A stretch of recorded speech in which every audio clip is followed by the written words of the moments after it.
Olá, estamos iniciando o nosso segundo programa da série A Psicologia das Emoções. E para este programa separamos a emoção medo. Você sabe quais são as funções do medo para a nossa vida? E quando o medo passa a ser um problema ou uma doença? E por que existem pessoas que são viciadas no medo? Se você já gostou desse tema, não esquece de deixar a tua curtida, se inscreve no nosso canal se ainda não é inscrito e nos acompanhe todas as semanas um novo vídeo sobre a psicologia e o comportamento humano.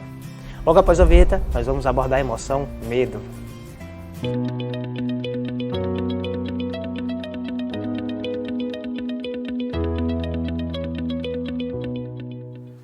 Medo é a emoção básica do ser humano e de muitos outros animais. Como vimos no programa anterior, a psicologia atualmente identifica a existência de 4 emoções primárias ou básicas comuns a todas as pessoas. O medo e a surpresa, a tristeza, a raiva, o nojo e a felicidade. Entre essas emoções básicas comuns a todos os seres humanos, existem aquelas que têm uma função protetora, o medo e o nojo. Então podemos perceber que uma das principais funções do medo é nos proteger, nos alertando de situações de risco ou perigo para a nossa vida. Muito bem, legal, tá tudo tranquilo, muito bom. Não, vira, não, cuidado! Esse é o medo. Ele manda bem no quesito segurança. Calma. Passou. Beleza. Oh, obrigado, valeu, minhas fãs. Mas o medo também tem outras funções, como, por exemplo, influenciar na nossa capacidade de aprendizagem e até mesmo nas nossas interações sociais.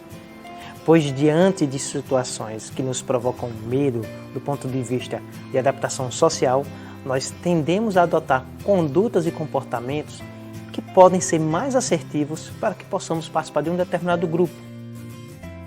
Então, diante de uma situação de risco ou ameaça, o teu organismo provocará um conjunto complexo de reação física, psicológica e neurobiológica para que você possa lidar de uma forma mais rápida diante daquela situação de ameaça ou de risco.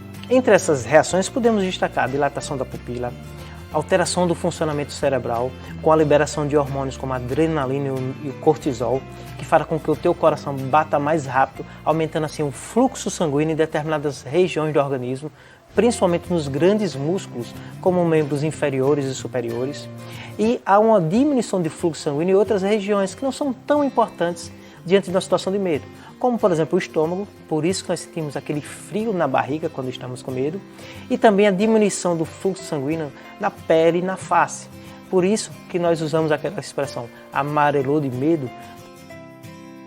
Outras reações do nosso organismo para nos preparar para lidar com a situação do medo são alterações do ponto de vista cognitivo, acontecendo uma hipervigilância, você ficar mais atento a tudo o que está acontecendo, uma hipersensibilidade, você consegue perceber mínimos estímulos de uma forma muito mais eficaz do que se você não estivesse com medo, e você também fica hiperfocado, muito atento a tudo que está acontecendo. Todo esse conjunto complexo de reação que acontece no teu organismo é para te preparar para lutar ou para fugir. When the unexpected is staring you in the face, fear is there to keep you safe. With speed and wisdom, Fear assesses the situation and settles your nerves in his own special way. He's got this. Thank you, Fear. Get to know all your emotions. Para nossos antepassados, essa programação emocional de preparação para lutar ou fugir era extremamente útil para a grande maioria das situações de riscos que eles enfrentavam. Mas quando nós pensamos no homem moderno, a preparação e a reação de lutar ou fugir, para muitas situações que nos provocam medo no dia a dia, ela não é adequada. Podemos imaginar, diante da situação hoje, que é considerado um medo mais comum do homem moderno, falar em público. Então imagine, diante de uma situação que você precisaria falar em público, você adota uma reação de lutar ou fugir. Tenho certeza que a plateia e os participantes não vão entender e não vão gostar muito dessa sua reação, concorda?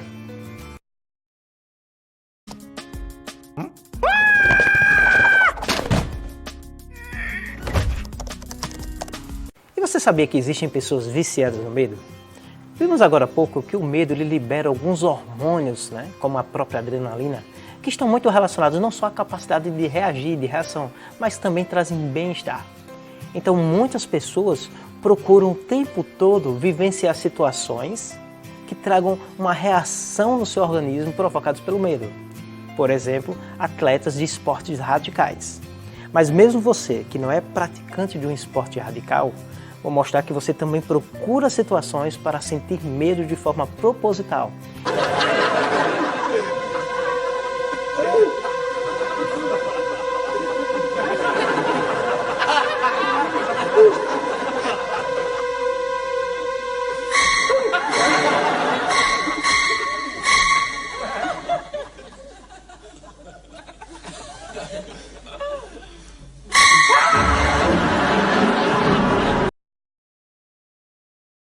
Por isso, no mundo atual que vivemos, considerado uma era da ansiedade, saber lidar com a gestão do medo é muito importante.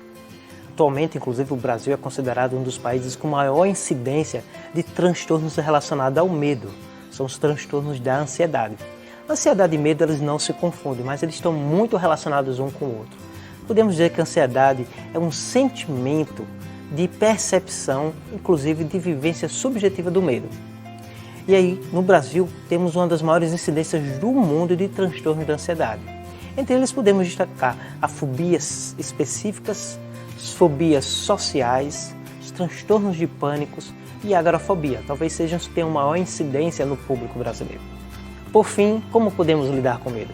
Entre as reações neurobiológicas do medo, existe a liberação de determinados hormônios que estão muito relacionados ao movimento complexo que acontece no organismo.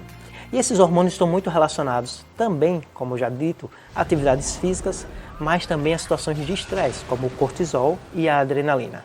Então, uma das dicas para você lidar melhor com o medo é que você acostume o teu organismo a lidar melhor com o hormônio cortisol e a adrenalina, através inclusive de práticas de atividades físicas, mas uma técnica muito utilizada pelos profissionais da psicologia para tratar pacientes com medo de alguma situação, medo social ou medo de uma fobia específica, é a técnica que a gente chama da dessensibilização.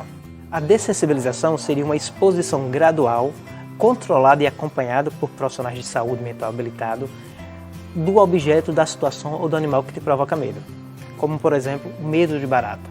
Então, na técnica da dessensibilização, aos poucos o paciente ele vai ser exposto, né, àquele animal, àquele inseto que ele tem pavor, inicialmente falando sobre ele, depois talvez vendo fotos, vídeos, depois vendo uma barata artificial, para que o teu organismo possa ir se adaptando e ele provocar uma reação menos intensa da reação comum diante daquela situação, daquele animal que você teria pavor. Isso é uma técnica muito utilizada por profissionais de saúde mental. Lembrar que o medo é muito importante sim para a nossa sobrevivência, para a nossa adaptação e nossa evolução. Mas nós não podemos ser dominados pelo medo ou não perceber as situações que nos provocam medo e muitas vezes até nos tais transtornos na nossa vida pessoal, familiar, no trabalho e na nossa vida social. Bem, pessoal, estamos chegando ao fim deste programa. Espero que você tenha gostado das nossas dicas sobre a emoção medo. Na próxima semana, nós vamos falar sobre a tristeza e a alegria, duas emoções também básicas, muito importantes para o nosso dia a dia. E não se esqueça de deixar o teu like, se inscrever em nosso canal e nos acompanhar todas as semanas. Sou o psicólogo Manuel Carvalho. Até semana que vem. Um grande abraço. Tchau, tchau.